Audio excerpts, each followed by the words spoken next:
¿Cómo le va? Muy bien. Nos conocemos hace muchísimo tiempo, pero yo no lo voy a tutear. Usted puede tutearme Bueno, yo y sí. decirme lo que quiera.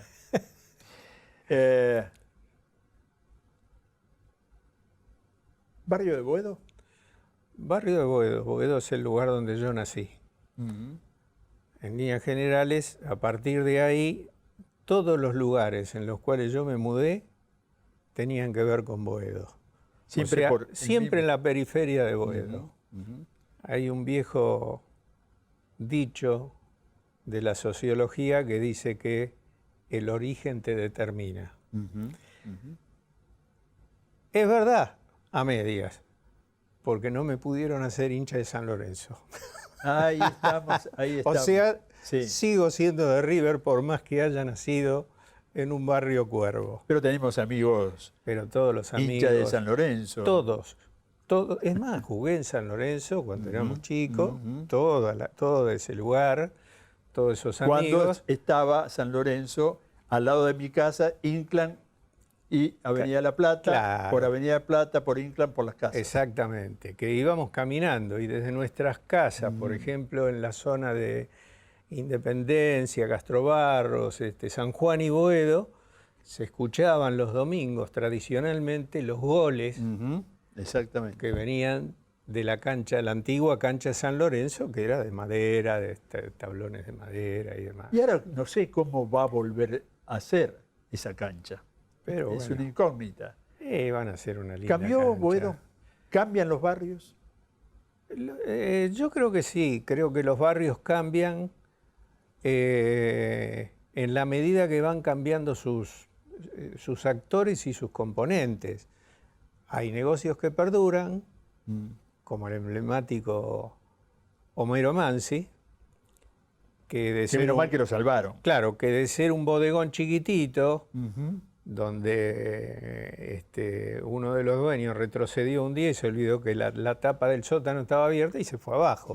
Pero bueno, después parece que hubo alguna inversión importante y hoy es un lugar emblemático del turismo, inclusive. Exactamente. ¿No es cierto? Se estacionan los colectivos con turistas que bajan y pasan la película de lo que es el barrio de Boedo y demás.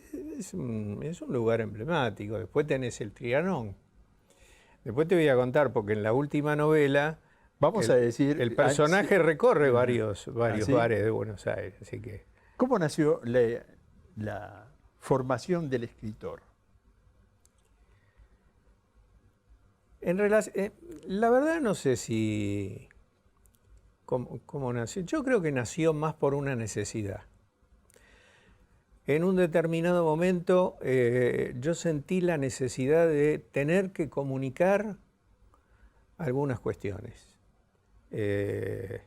Vos bien sabés que yo trabajo bastante en el ámbito político y una idea que siempre me dio vuelta era de que el peronismo era capaz de hacer los grandes cambios en la sociedad, pero no era capaz de explicarlos.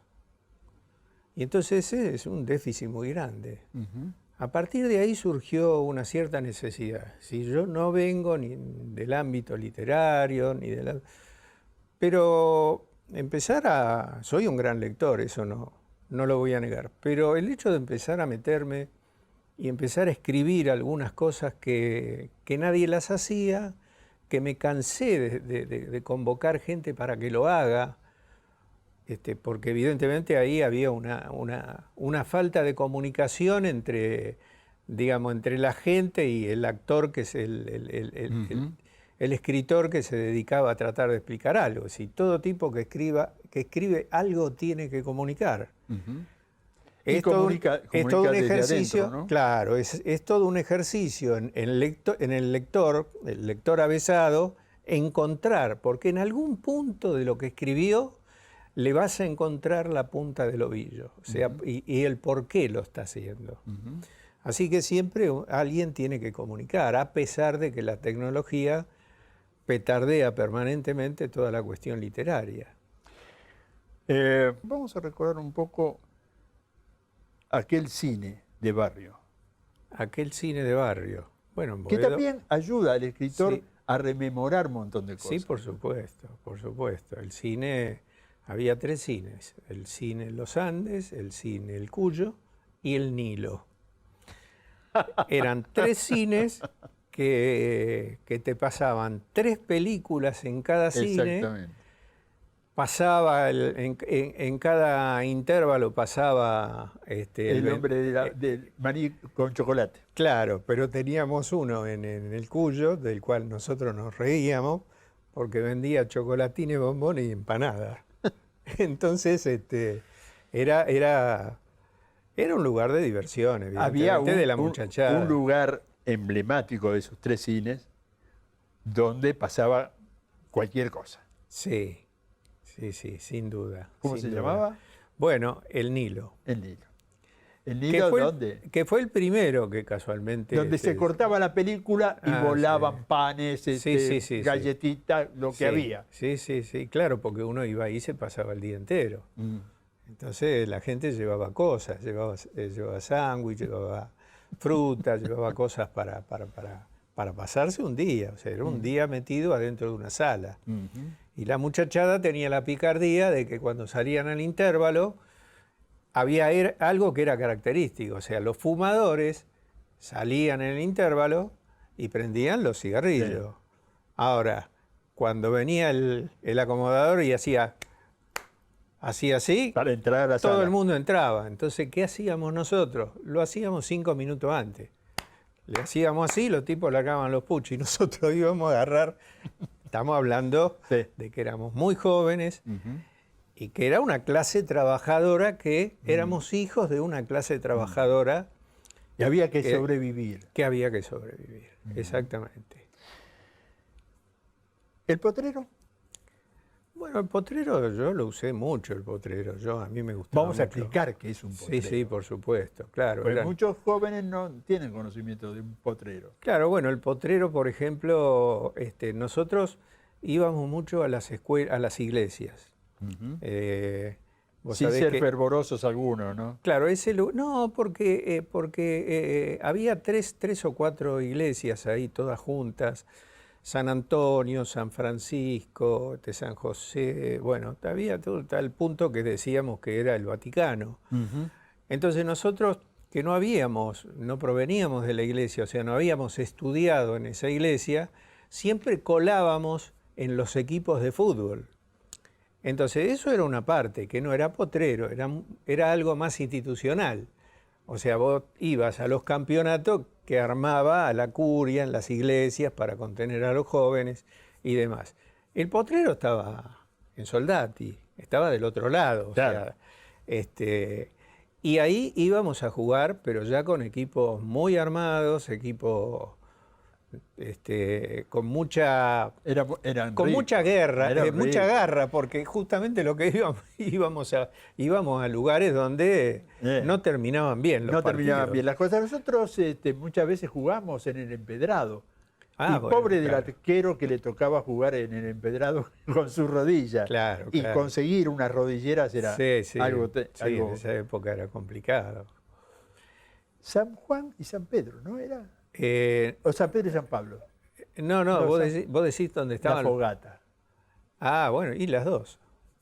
Las dos, San Juan y San Pedro, y la otra que ya mucho no me acuerdo, pero bueno, esa era la oportunidad que tenía la gente de sacarse de encima todo lo que uno usaba. Y todo eso lo tiraban en la fogata que hacíamos en Se armaba, se cortaban ramas sí, y juntaba un barrio y juntaba el otro. sí. Y muchas veces los pícaros de un barrio iban a robarle la Claro, madera que no claro. tenían al otro. Sí, por ¿no? Y ahí se supuesto. armaba un poco la trifulca. Y después se armaba una gran fogata Sí. con todo aquello que no le servía a la gente y se armaba una gran fogata y todo el mundo donde metido. finalizaba con las papas y las batatas Sí, señor. Como, en las brasas. como decía mi viejo, al rescoldo. Rescoldo. Entonces se el tiraba ahí en la ceniza, Ujú. se cocinaba y después yo me lo comía. No, era una cosa maravillosa, una época que es digno recordar eh, la dignidad que había en las personas, Ujú. porque los vínculos que se generaban en esa época eran vínculos fuertes, eran vínculos en serio, es decir, el vecino estaba atento de lo que le pasaba al otro, si había enfermedades se movían Ujú. dos o tres Ujú. vecinos. Nosotros, los jóvenes que estábamos en la calle, era un lugar seguro, nos cuidaban los mismos vecinos, nos daban cosas, en fin, Y otro mundo. cuando jugábamos a la pelota en la calle, alguien avisaba, che, el autito. El autito. El autito era la policía que Sí, sí. venía Como, en las brasas. como decía mi viejo, al rescoldo. Rescoldo. Entonces se el tiraba ahí en la ceniza, Ujú. se cocinaba y después yo me lo comía. No, era una cosa maravillosa, una época que es digno recordar la dignidad que había en las personas, Ujú. porque los vínculos que se generaban en esa época eran vínculos fuertes, eran vínculos en serio, es decir, el vecino estaba atento de lo que le pasaba al otro, si había enfermedades se movían Ujú. dos o tres Ujú. vecinos. Nosotros, los jóvenes que estábamos en la calle, era un lugar seguro, nos cuidaban los mismos vecinos, nos daban cosas, en fin. Y cuando jugábamos Otro mundo. cuando jugábamos a la pelota en la calle, alguien avisaba, che, el autito. El autito. El autito era la policía que Sí, venía a rescatarnos Claro. la pelota, ¿cómo se llamaba? Bueno, qué sé yo, hubo varias. Hubo varias, pero una simbólica, Había una- marrón y blanco Claro, había una que era de goma, de goma. una de goma. Yo no recuerdo, con franqueza no recuerdo. Lo único que sí recuerdo de esos partidos de fútbol, que cuando íbamos a jugar a los potreros o íbamos a jugar a las canchitas de las parroquias, cuando llovía, la pelota de fútbol, Sí, había era- que tener un coraje muy grande para poder cabecearla, porque era de cuero. Exacto. Y cuando se mojaba era una piedra Exacto. que te pegaba y te dejaba Sí. semi-groggy. Historia del movimiento obrero 1850-1983, después lo vamos a ver en detalle, en pantalla. Vicente Scordamaglia, inglés. Sí, o japonés, como quieras. ¿Cómo nace este libro? ¿Por qué? Bueno, es algo que va a ser recurrente, que yo voy a decir. Las cosas surgen por necesidad, o sea, el gran motor es la necesidad de hacer algo o de transmitir algo. En ese momento que yo inicié la historia del movimiento obrero, hubo una gran campaña de desprestigio, no solo sobre el dirigente gremial, sino además de las instituciones gremiales, que tienen una gran representación, o sea, tienen un gran rol que cumplir. Un valor social. Un muy valor importante. social importante porque, bueno, no solo dan salud, sino hay deporte, hay infinidad, uno entra... Turismo. Claro, uno entra en la parte donde están la cantidad de actividad que tienen y el que no conoce se va a asombrar, porque va a decir, todo esto hace un sindicato. Al punto tal de que en ese momento, junto con otra gente, estábamos haciendo la propuesta de crear una universidad obrera en el ámbito del Congreso. Bueno, por distintos motivos se fue demorando, se fue postergando. Pero bueno, yo seguí trabajando, yo seguí sacando apuntes y hago toda una descripción de los episodios más emblemáticos que tuvo el movimiento obrero desde su creación. O sea, lo paro en la puerta de la democracia por la fecha, porque el resto es una historia un poco más, diríamos, más reciente. Necesita por ahí un tiempo más de añejamiento para que las pasiones se desprendan de del objetivo que fue Ujú, ujú. crear todos esos episodios. Entonces el movimiento obrero ha sido un gran impulsor y ha sido uno de los principales actores de la construcción social de nuestro país. Y entonces voy sacando, voy extractando en forma muy, muy sencilla, muy escueta, en una secuencia en donde tiene un hilo conductor, Ujú. al punto tal de que me lo pidió la Universidad del Siglo XXI como lectura obligatoria de la cátedra que ellos tienen ahí. En el próximo libro ya va a salir Mirá lo que están vos, haciendo. Vicente. Claro, Mirá Vicente, ¿eh? porque lo vieron y les gustó, Ujú. porque, bueno, todo tipo que escribe no solo le escribe por la necesidad, sino que además le escribe a alguien. Exactamente. Y yo le estoy escribiendo a los jóvenes. ¿Qué es la militancia para usted? La militancia es un compromiso. La militancia es un compromiso con determinados valores que uno va cultivando, que los cultiva desde joven, que desde joven se suma a cualquier causa que ande dando vuelta, Ujú. o sea, es un rebelde sin causa, así que cualquier causa social y Viene bien. política que ande dando vuelta por ahí le viene bien para formar su identidad, crear su propia identidad. Obviamente que en el transcurso del tiempo la experiencia le va indicando que puede ser lo mismo, pero con causas justificadas De otra manera. y de otra manera. ¿Decepción? Y bueno, en este ámbito muchas.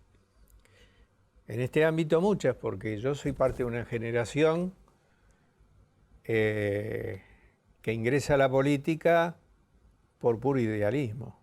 En los momentos más serios de la República Argentina. Uno de los momentos más serios. Y bueno, fue la última dictadura.